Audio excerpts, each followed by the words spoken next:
Bonjour à tous, nous lisons aujourd'hui l'ouvrage de Jules Marcel Nicolle, Maladie et guérison, ouvrage de 1997, paru aux éditions de l'Institut biblique de Nogent. Jules Marcel Nicolle est un pasteur et théologien de nationalité suisse. Il fut engagé comme professeur à plein temps à l'Institut biblique de Nogent de 1932 à 1996. Il est né en 1907 et est décédé en 1997. Le lien de téléchargement de cet ouvrage se trouve dans les commentaires de cette vidéo, ainsi que d'autres ouvrages de Jules Marcel Nicolle que nous avons numérisés et mis à votre disposition sur médiathèquechrétienne.fr. Nous y ajoutons le lien vers d'autres ouvrages sur le thème de la maladie et de la guérison, et d'autres playlists traitant aussi du problème du mal et de la souffrance. La maladie tient une place importante dans notre pèlerinage terrestre. Nous avons tous été malades à plusieurs reprises dans le passé et nous avons tous la perspective d'avoir une santé plus ou moins fragile à l'avenir. Tous, nous comptons parmi les membres de notre famille et dans le cercle de nos amis des êtres bien-aimés qui sont atteints dans leur santé, quelquefois d'une façon douloureuse ou prolongée. Dans la Bible, la maladie et sa guérison sont mentionnées à maintes reprises. Il ne saurait être question de faire un examen exhaustif de ce sujet important. Mais nous voudrions, dans les lignes qui suivent, répondre à quelques questions qui se posent à nous et qui parfois sont une cause de trouble pour les croyants. 1. Qui est l'auteur de la maladie ? Dans certains cas, c'est le diable. L'exemple le plus remarquable est celui de Job. Job 2, versets 4 à 7. Que nous lisons. À partir du verset 1. Or, les fils de Dieu vinrent un jour se présenter devant l'Éternel, et Satan vint aussi au milieu d'eux se présenter devant l'Éternel. L'Éternel dit à Satan, « D'où viens-tu » Et Satan répondit à l'Éternel, « De parcourir la terre et de m'y promener. » L'Éternel dit à Satan, « As-tu remarqué mon serviteur Job ? Il n'y a personne comme lui sur la terre. C'est un homme intègre et droit, craignant Dieu et se détournant du mal. Il demeure ferme dans son intégrité, et tu m'excites à le perdre sans motif. » Et Satan répondit à l'Éternel, « Peau pour peau, tout ce que possède un homme, il le donne pour sa vie. Mais étends ta main, touche à ses os et à sa chair, et je suis sûr qu'il te maudit en face. » L'Éternel dit à Satan, « Voici, je te le livre, seulement épargne sa vie. » Et Satan se retira de devant la face de l'Éternel. Puis il frappa Job d'un ulcère malin, depuis la plante du pied jusqu'au sommet de la tête, et Job prit un tesson pour se gratter et s'assit sur la cendre. Fin de citation, retour au texte. Dans un premier temps, Satan reçoit la permission d'éprouver le patriarche dans ses possessions et dans sa famille. Job tient bon, et Dieu peut se féliciter de la fidélité de son serviteur. Mais l'adversaire ne se tient pas pour battu. Il sait que, pour beaucoup, la santé, c'est le principal, comme on le répète souvent dans les vœux de Nouvel An. Il suggère que si l'Éternel touche Job dans son corps, celui-ci ne manquera pas de le maudire. Et le Seigneur donne au diable l'autorisation de porter atteinte à la santé de Job en lui interdisant toutefois d'attenter à sa vie. Là-dessus, Satan frappe Job d'un ulcère malin depuis la plante du pied jusqu'au sommet de la tête.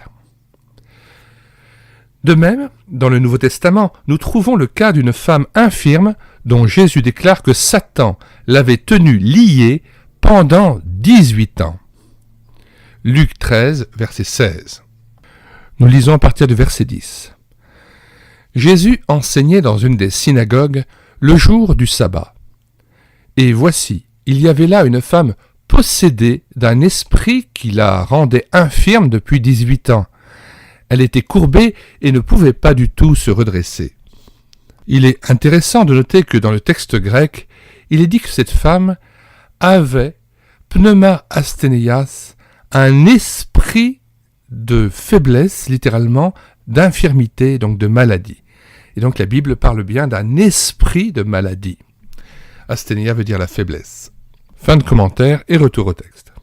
Verset 12. Lorsqu'il la vit, Jésus lui adressa la parole et lui dit « Femme, tu es délivrée de ton infirmité. » Et lui imposa les mains. À l'instant, elle se redressa et glorifia Dieu. Mais le chef de la synagogue, indigné de ce que Jésus avait opéré cette guérison un jour de sabbat, dit à la foule « Il y a 6 jours pour travailler.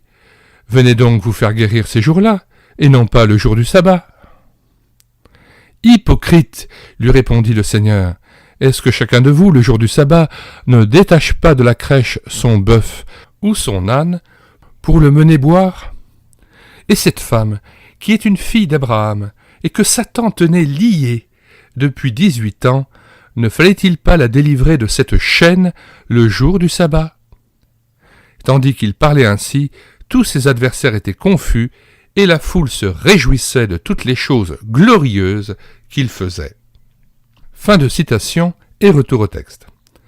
D'une manière générale, l'apôtre Pierre affirme que, pendant son mystère, Jésus allait de lieu en guérissant tous ceux qui étaient sous l'oppression du diable. Acte 10, 38, nous lisons juste un petit peu avant, il s'agit du passage où Pierre témoigne de la vie et de l'œuvre de Jésus-Christ au centurion Corneille, auprès de qui il est envoyé pour annoncer la bonne nouvelle du salut à lui et à sa famille. Le centurion Corneille étant le premier gentil, le premier non-juif à recevoir l'Esprit Saint dans ce passage. Versets 34 à 43. Alors Pierre, ouvrant la bouche, dit « En vérité, je reconnais que Dieu ne fait point acception de personne, il ne fait pas de différence entre les personnes, mais qu'en toute nation, celui qui le craint et qui pratique la justice lui est agréable. Il a envoyé la parole aux fils d'Israël en leur annonçant la paix par Jésus-Christ, qui est le Seigneur de tous. Vous savez ce qui est arrivé dans toute la Judée, après avoir commencé en Galilée, à la suite du baptême que Jean a prêché. Vous savez comment Dieu a oint du Saint-Esprit et de force Jésus de Nazareth, qui allait de lieu en lieu, faisant du bien et guérissant tous ceux qui étaient sous l'empire du diable, car Dieu était avec lui. Nous sommes témoins de tout ce qu'il a fait dans le pays des Juifs et à Jérusalem. Ils l'ont tué en le pendant au bois. Dieu l'a ressuscité le 3e jour, et il a permis qu'il apparût, non à tout le peuple, mais aux témoins choisis d'avance par Dieu, à nous qui avons mangé et bu avec lui après qu'il fut ressuscité des morts. Et Jésus nous a ordonné de prêcher au peuple et d'attester que c'est lui qui a été établi par Dieu, juge des vivants et des morts. Tous les prophètes rendent de lui le témoignage que quiconque croit en lui reçoit par son nom le pardon des péchés. Comme Pierre prononçait encore ces mots, le Saint-Esprit descendit sur tous ceux qui écoutaient la parole. Alors, avant de revenir au texte de Jules Marcel Nicolle, nous relisons le verset 38 et regardons comment il se traduit littéralement en grec. Vous savez comment Dieu a oint du Saint-Esprit et de force Jésus de Nazareth, qui allait de lieu en lieu, faisant du bien et guérissant tous ceux qui étaient sous l'empire du diable, car Dieu était avec lui. En grec, Iesoun on aponazaret os ekrisenoton otheos, comment Dieu a oint Jésus de Nazareth, pneumati agio kai dynamei, d'Esprit Saint et de puissance, c'est le sens du mot dynamis, la puissance, os dielten euergeton kai iomenos, qui parcourut son pays en faisant du bien, ergeton kai iomenos, et en guérissant, pantas tous katadunas theomenus. Tous ceux qui étaient tyrannisés ou opprimés par le diable, upo tu diabolou, oti o theos en metotu, parce que Dieu était avec lui. Alors j'aimerais bien pointer du doigt le verbe qui est employé ici, c'est katadunasteo, qui veut dire tyranniser, opprimer. Donc on a vraiment l'idée d'une maladie qui vient comme force d'oppression et de tyrannie de la part du diable. Fin de citation, de commentaires et retour au texte. Parfois, cette emprise satanique se manifestait sous la forme d'une possession. Un démon personnel, et quelquefois plusieurs, contrôlait le psychisme d'un être humain, ce qui aboutissait à un comportement anormal.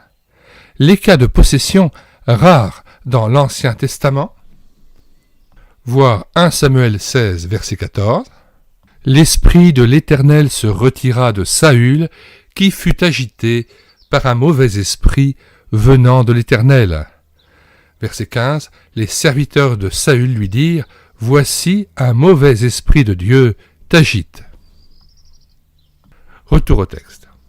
Les cas de possession rares dans l'Ancien Testament sont particulièrement nombreux dans les évangiles, comme si, en face de l'incarnation du Fils de Dieu, l'enfer avait déployé toutes ses ressources pour s'opposer à lui. Aujourd'hui, et dans nos pays, les cas de possession, proprement dites, ne sont pas fréquents, mais ils ont pu être dûment constatés. Note 5. Voir Kurt Koch, Occultisme et cure d'âme, ouvrage que nous avons numérisé et mis à votre disposition sur notre site internet médiathèquechrétienne.fr. Vous écrivez médiathèquechrétienne.fr d'un seul tenant et sans accent. Une fois arrivé sur le site, vous cliquez sur Livre à télécharger. Vous allez à K, la lettre K, vous faites une recherche par ordre alphabétique, et Kurt Koch, vous allez à K, et là, vous cherchez l'ouvrage Occultisme et cure d'âme. Tout à fait en bas de page, vous cliquez sur Télécharger en Word et en PDF, ou en PDF, et là, l'ouvrage est à vous et consultable immédiatement. Fin de la lecture de la note 5 et retour au texte. Il convient d'ajouter que des pratiques occultes ont souvent des séquelles fâcheuses pour l'équilibre de ceux qui s'y sont livrés. Les gens qui exercent la magie donnent-ils de ce fait au diable un droit sur leur personne ? Nous ne saurions l'affirmer. L'adversaire n'a jamais aucun droit. Son pouvoir est toujours usurpé, mais il est réel et Satan risque d'avoir une emprise redoutable sur ceux qui s'exposent à son action. Alors, j'ouvre là une parenthèse pour m'étonner quand même du peu d'affirmation de M. Nicole, qui pourtant est un pasteur. C'est évident que quelqu'un qui a commis des pratiques occultes se retrouve ainsi lié par l'ennemi et qu'il a ainsi donné des droits à l'ennemi. Nous vous invitons à télécharger l'ouvrage Les yeux ouverts d'Émile Kremer sur le site internet médiathèquechrétienne.fr et vous verrez là les nombreux liens qui peuvent être contractés par des personnes qui ont pratiqué l'occultisme. Oui, l'adversaire a des droits sur la vie des gens qui ont pratiqué l'occultisme. Et il est urgent à ce moment-là, si quelqu'un voit qu'il a péché devant Dieu, qu'il puisse apporter ces choses au Seigneur, de préférence avec un homme de Dieu, afin qu'il soit délié de ces liens et qu'il puisse être pardonné des droits qu'il a pu contracter avec l'ennemi par ses pratiques occultes. Nous ne saurions trop vous recommander aussi un ouvrage remarquable que j'ai traduit intégralement d'anglais en français, celui de George Birch, Le ministère de délivrance, que j'ai assumé en livre audio sur cette chaîne YouTube à l'écouter sa parole, et que vous pouvez télécharger intégralement en anglais ou en français sur médiathèquechrétienne.fr. Dans son ouvrage « Le ministère de délivrance », George Birch montre les différents entretiens qu'il a pu avoir avec des chrétiens qui étaient tourmentés par des esprits mauvais et les démons qu'il a pu chasser et comment les choses se sont déroulées et comment il a pu délier ces gens de tous les esclavages qui étaient les leurs.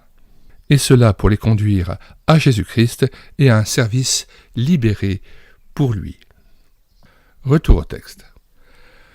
Une conviction bien ancrée dans les sociétés animistes et qui prévaut souvent dans les milieux adonnés à la superstition, c'est qu'une maladie apparemment anormale est le résultat d'un envoûtement. Qu'il y ait des gens qui essaient, par des moyens occultes, de nuire à la santé de leur prochain, c'est hélas indéniable.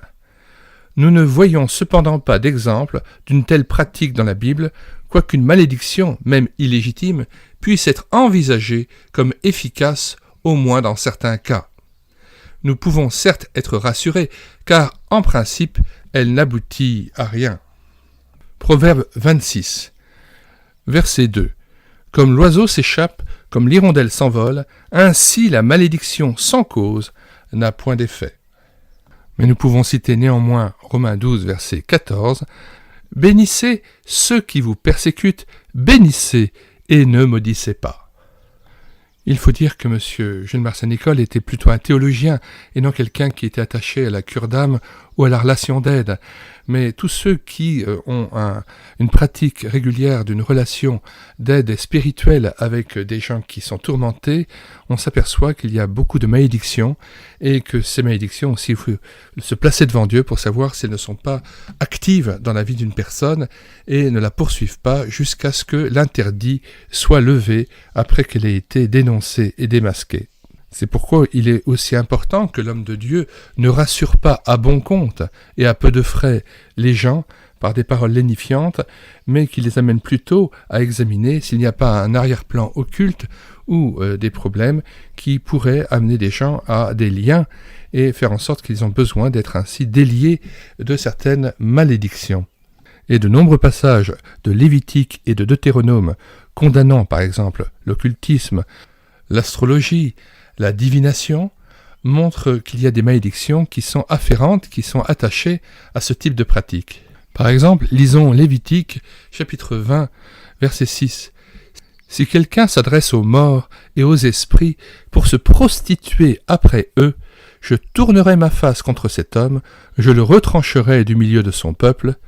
Vous vous sanctifierez et vous serez saints, car je suis l'Éternel, votre Dieu. Vous observerez mes lois et vous les mettrez en pratique. Je suis l'Éternel qui vous sanctifie. » Mais il n'y a pas que l'occultisme qui souille l'homme et attire la malédiction. Il peut y avoir aussi l'homosexualité qui est clairement dénoncée dans Lévitique 20, verset 13. « Si un homme couche avec un homme comme on couche avec une femme, ils ont fait tous deux une chose abominable. Ils seront punis de mort, leur sang retombera sur eux. » Dans Lévitique 18, versets 6 à 18, il y est question aussi des problèmes d'inceste qui sont dénoncés. « Nul de vous ne s'approchera de sa parente pour découvrir sa nudité, je suis l'Éternel. Tu ne découvriras point la nudité de ton père ni la nudité de ta mère, c'est ta mère, tu ne découvriras point sa nudité. Tu ne découvriras point la nudité de la femme de ton père, c'est la nudité de ton père. Et tu ne découvriras point la nudité de ta sœur, fille de ton père et fille de ta mère, née dans la maison ou née hors de la maison. » Nous vous invitons à relire Lévitique et Deutéronome et voir ainsi quelles sont les actions coupables par lesquelles on peut aussi s'attirer la malédiction de Dieu et devant lesquelles on est amené à se repentir si jamais on a pu se rendre coupable par un ou plusieurs de ces actions répréhensibles. Au reste, il y a beaucoup de peuples où la malédiction est une pratique courante, et c'est pour ça qu'il faut rester vigilant.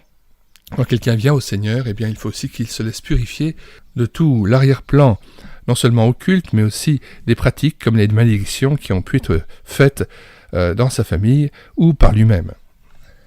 Fin de citation et de commentaires et retour au texte. Pourtant, l'histoire de Balaam nous montre que Dieu a protégé son peuple en empêchant le devin réputé de prononcer une parole de maléfice. On peut lire ce passage à partir de verset 3. « L'Ammonite et le Moabite n'entreront point dans l'assemblée de l'Éternel, même à la 10e génération, et à perpétuité, parce qu'ils ne sont pas venus au-devant de vous avec du pain et de l'eau sur le chemin lors de votre sortie d'Égypte, et parce qu'ils ont fait venir contre toi, à prix d'argent, Balaam, fils de Béor, de Pétor en Mésopotamie, pour qu'il te maudisse. Mais l'Éternel ton Dieu n'a point voulu écouter Balaam, et l'Éternel ton Dieu a changé pour toi la malédiction en bénédiction, parce que tu es aimé de l'Éternel ton Dieu. Tu n'auras souci ni de leur prospérité, ni de leur bien-être, tant que tu vivras à perpétuité. » Fin de citation et retour au texte. Mais il va sans dire que la tendance à voir systématiquement dans une maladie le résultat d'un « mauvais œil » entre guillemets est une superstition déplorable, source de conflits et d'injustices sans nombre. Il serait exagéré aussi d'insinuer que toute maladie provient du diable. Si j'attrape un rhume pour m'être exposé à un courant d'air, ou si je me casse une jambe à la suite d'une chute maladroite, il s'agit d'un enchaînement de causes et d'effets naturels, et il serait abusif d'y voir nécessairement une intervention de Satan. Surtout, il y a de nombreux textes prouvant que Dieu peut être l'auteur de telle ou telle maladie. Il n'est jamais à l'origine d'un péché, bien qu'il utilise les agissements d'hommes pécheurs pour l'accomplissement de ses desseins. Mais de même qu'un malheur ne survient pas dans une ville sans que l'Éternel en soit l'auteur, Amos 3, verset 6, de même il peut, dans sa sagesse suprême, nous visiter par des maladies. Nous lisons Amos 3, verset 6. « Sonne-t-on de la trompette dans une ville sans que le peuple soit dans l'épouvante? Arrive-t-il à un malheur dans une ville sans que l'Éternel en soit l'auteur? Car le Seigneur l'Éternel ne fait rien sans avoir révélé son secret à ses serviteurs les prophètes. Le lion rugit, qui ne serait effrayé? Le Seigneur l'Éternel parle, qui ne prophétiserait? » Fin de citation et retour au texte. Dieu déclare positivement: « Qui rend muet ou sourd, voyant ou aveugle, n'est-ce pas moi, l'Éternel ?» Alors nous lisons ce passage dans son contexte, Exode 4, versets 10 à 13. Moïse répond à l'Éternel qui lui demande de revenir en Égypte pour délivrer son peuple. Moïse dit à l'Éternel: « Ah, Seigneur, je ne suis pas un homme qui ait la parole facile, et ce n'est ni d'hier, ni d'avant-hier, ni même depuis que tu parles à ton serviteur, car j'ai la bouche et la langue embarrassées. » L'Éternel lui dit: « Qui a fait la bouche de l'homme? Et qui rend muet ou sourd, voyant ou aveugle? N'est-ce pas moi, l'Éternel? Va donc, je serai avec ta bouche, et je t'enseignerai ce que tu auras à dire. » Moïse dit: « Ah, Seigneur, envoie qui tu voudras envoyer. » On voit que Dieu ensuite se met en colère, mais accorde néanmoins que ce soit son frère, Aaron, qui parlera pour lui devant les autorités. Fin de citation et retour au texte. Dieu promet de ne pas infliger aux Israélites qui lui obéissent les maladies qu'il avait infligées aux Égyptiens.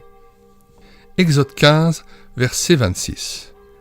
Il dit: « Si tu écoutes attentivement la voix de l'Éternel ton Dieu, si tu fais ce qui est droit à ses yeux, si tu prêtes l'oreille à ses commandements, et si tu observes toutes ses lois, je ne te frapperai d'aucune des maladies dont j'ai frappé les Égyptiens, car je suis l'Éternel qui te guérit. » Fin de citation et retour au texte. Nous pouvons rappeler le sort de Myriam, la sœur de Moïse, atteinte de la lèpre pour s'être révoltée contre l'autorité de son frère. Nombre 12, versets 9 et 10. Du roi Osias, puni de son insolence par une éruption soudaine. 2 Chroniques 26, 19 et 20. Des soldats assyriens exterminés par un ange au temps d'Ézéchias. 2 Chroniques 32, verset 21. Sans doute une épidémie de peste provoquée par une invasion de rats, selon le témoignage d'Hérodote. Alors là, je me porte en faux contre un commentaire de M. Nicole qui semble éluder une intervention miraculeuse. Un ange passe dans le camp des Assyriens et les tue. Cela n'a rien d'étonnant puisque c'est ce qui va se passer aussi lors de la libération des Juifs d'Égypte, où l'ange exterminateur a tué les premiers-nés. Ici, je pense que M. Nicole est influencé par une interprétation libérale. De plus, dans le texte, il est dit que c'est en une seule nuit que ce massacre a été accompli par l'ange, et donc la peste ne tue pas en une seule nuit, et ce n'est pas une invasion de rats qui a tué tous ces gens-là, mais c'est bien une intervention de l'ange exterminateur sur l'ordre de Dieu. Pour preuve, nous lisons ce passage de 2 Chroniques 32, verset 16. « Les serviteurs de Sanchérib parlèrent encore contre l'Éternel Dieu et contre Ézéchias son serviteur. Et il envoya une lettre insultante pour l'Éternel, le Dieu d'Israël, en s'exprimant ainsi contre lui. De même que les dieux des nations des autres pays n'ont pu délivrer leur peuple de ma main, de même le Dieu d'Ézéchias ne délivrera pas son peuple de ma main. Les serviteurs de Sanchérib crièrent à haute voix en langue judaïque, afin de jeter l'effroi et l'épouvante parmi le peuple de Jérusalem qui était sur la muraille, et de pouvoir ainsi s'emparer de la ville. Ils parlèrent du Dieu de Jérusalem comme des dieux des peuples de la terre, ouvrage de main d'homme. Le roi Ézéchias et le prophète Ésaïe, fils d'Amoz, se mirent à prier à ce sujet, et ils crièrent au ciel. Alors l'Éternel envoya un ange, qui extermina dans le camp du roi d'Assyrie tous les vaillants hommes, les princes et les chefs. Et le roi confus retourna dans son pays. Il entra dans la maison de son Dieu, et là ceux qui étaient sortis de ses entrailles le firent tomber par l'épée. Ainsi l'Éternel sauva Ézéchias et les habitants de Jérusalem de la main de Sanchérib, roi d'Assyrie, et de la main de tous, et il les protégea contre ceux qui les entouraient. Beaucoup de gens apportèrent dans Jérusalem des offrandes à l'Éternel et de riches présents à Ézéchias, roi de Juda, qui, depuis lors, fut élevé aux yeux de toutes les nations. Fin de citation et retour au texte. On dira, c'est l'Ancien Testament. Mais le Nouveau ne tient pas à notre langage. Le livre des Actes nous parle du roi Hérode Agrippa Ier qui s'était laissé attribuer des honneurs divins qu'un ange du Seigneur a frappé parce qu'il n'avait pas rendu gloire à Dieu et qui mourut, rongé des vers. Acte 12, verset 23. Dans l'Apocalypse, il est question d'anges qui sortent du sanctuaire et qui répandent leur coupe sur la terre pour exercer des châtiments divers sur les hommes, entre autres par un ulcère malin et douloureux. Apocalypse 16, verset 2. Nous lisons Apocalypse 16, verset 1. « Et j'entendis une voix forte qui venait du temple, et qui disait aux 7 anges, « Allez et versez sur la terre les 7 coupes de la colère de Dieu. » Verset 2. Le premier alla, et il versa sa coupe sur la terre, et un ulcère malin et douloureux frappa les hommes qui avaient la marque de la bête et qui adoraient son image. Verset 3, le second versa sa coupe dans la mer, et elle devint du sang comme celui d'un mort, et tout être vivant mourut, tout ce qui était dans la mer. Le troisième versa sa coupe dans les fleuves et dans les sources d'eau, et ils devinrent du sang. Et j'entendis l'ange des eaux qui disait, « Tu es juste, toi qui es et qui étais, tu es saint, parce que tu as exercé ce jugement. Car ils ont versé le sang des saints et des prophètes, et tu leur as donné du sang à boire. Ils en sont dignes. » Et j'entendis l'autel qui disait, « Oui, Seigneur, Dieu Tout-Puissant, tes jugements sont véritables et justes. » Fin de citation et retour au texte. Il serait bien maladroit de la part du diable de s'attaquer à ceux qui adorent la bête et son image. D'ailleurs, même quand c'est lui qui est à l'origine d'une maladie, il ne peut agir que dans les limites que le Seigneur lui assigne. Job avait l'impression d'être assailli par Dieu. « Il m'a saisi par la nuque et il m'a brisé. Il me perce les reins sans ménagement. Il répand ma bile sur la terre. Il fait en moi brèche sur brèche. » Note 16, Job 16, versets 12 à 14. Dans ce passage, Job répond à ses amis qui sont des consolateurs fâcheux. Et puis après, il décrit son état. « Si je parle, mes souffrances ne seront point calmées. Si je me tais, en quoi seront-elles moindres ? Maintenant, hélas, Il m'a épuisé, tu as ravagé toute ma maison. Tu m'as saisi pour témoigner contre moi. Ma maigreur se lève et m'accuse en face. Il me déchire et me poursuit dans sa fureur. Il grince des dents contre moi. Il m'attaque et me perce de son regard. Ils ouvrent la bouche pour me dévorer. Ils m'insultent et me frappent les joues. Ils s'acharnent tous après moi. Dieu me livre à la merci des impies. Il me précipite entre les mains des méchants. J'étais tranquille et il m'a secoué. Il m'a saisi par la nuque et m'a brisé. Il a tiré sur moi comme à un but. Ses traits m'environnent de toutes parts. Il me perce les reins sans pitié. Il répand ma bile sur la terre. Il me fait brèche sur brèche.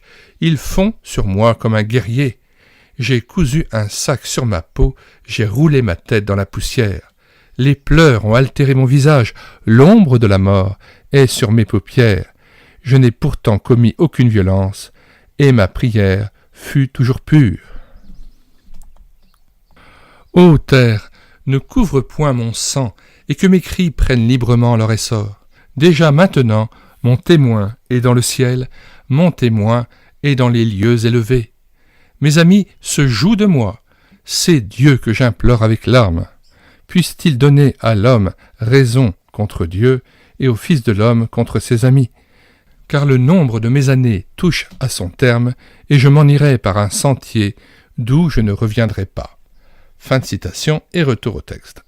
C'est de Dieu que Job recevait le mal, comme autrefois c'est de lui qu'il avait reçu le bien, et en s'exprimant de la sorte, il ne péchait point par ses lèvres. Nous lisons Job 2, versets 9 et 10. Sa femme lui dit, donc après qu'il eût été frappé d'un ulcère malin par Satan. Tu demeures ferme dans ton intégrité. Maudis Dieu et meurs. En fait, dans le texte hébreu, il faut rétablir la vérité. Elle dit « Bénis Dieu et meurs ». Verset 10. Mais Job lui répondit « Tu parles comme une femme insensée. Quoi, nous recevons de Dieu le bien, et nous ne recevrions pas aussi le mal ?» En tout cela, Job ne pécha point par ses lèvres. Fin de citation et retour au texte. Nous n'avons donc pas besoin, chaque fois que notre santé est compromise, de croire que nous sommes les victimes de l'adversaire. Et même quand il est à l'origine de nos souffrances, il ne l'est que sous contrôle de notre Père céleste qui nous tient dans sa main.